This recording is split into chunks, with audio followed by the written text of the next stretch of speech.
നമസ്കാരം. സംസ്ഥാനം പകർച്ചവ്യാധികളുടെ പിടിയിൽ. ഡെങ്കിപ്പനിയും എലിപ്പനിയും മഞ്ഞപ്പിത്തവും വ്യാപകമാകുന്നു.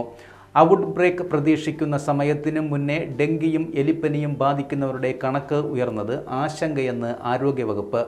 2 ആഴ്ചയ്ക്കുള്ളിൽ ഈ കണക്കിൽ 5 മടങ്ങ് വർധനയുണ്ടായേക്കുമെന്നും ആരോഗ്യവകുപ്പ് ഉദ്യോഗസ്ഥർ മുന്നറിയിപ്പ് നൽകിയിരുന്നു. മെയ് മാസം മാത്രം പനി ബാധിച്ച് ചികിത്സ തേടിയത് 2 ലക്ഷത്തിനടുത്ത് പേരാണ്. ഹെപ്പറ്റൈറ്റിസ് എയുടെ വ്യാപനം ആരോഗ്യമേഖലയിൽ ആശങ്കയുണ്ടാക്കിയിരുന്നു. എന്നാൽ കാലാവസ്ഥ മാറിയതോടെ വൈറസ് വ്യാപനത്തിൽ കുറവുണ്ടാവുമെന്ന പ്രതീക്ഷയിലാണ് ആരോഗ്യവകുപ്പ്.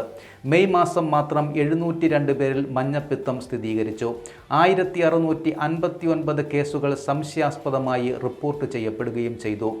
ഹെപ്പറ്റൈറ്റിസ് എ ബാധിച്ച് സംസ്ഥാനത്ത് മെയ് മാസത്തിൽ 8 മരണങ്ങൾ ഉണ്ടായി. ഈ വർഷം 3000-ഓളം പേരിലാണ് ഇതേവരെ മഞ്ഞപ്പിത്തം സ്ഥിരീകരിച്ചത്.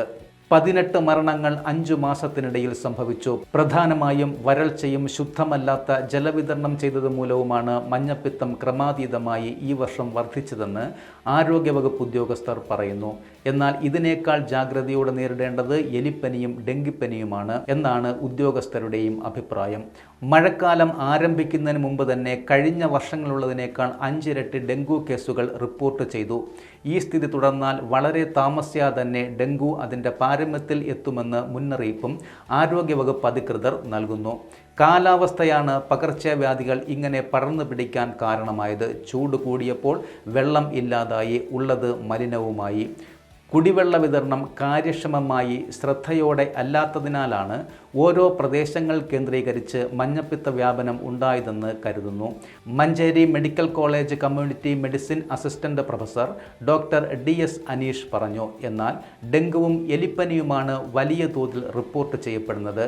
ജൂൺ ജൂലൈ അവസാനത്തോടെയാണ് ഡെങ്കു പീക്കിൽ എത്തുന്നത്. എന്നാൽ ഇപ്പോൾ തന്നെ 4-5 ഇരട്ടി അതിൽ നിന്നും കൂടുതലാണ്.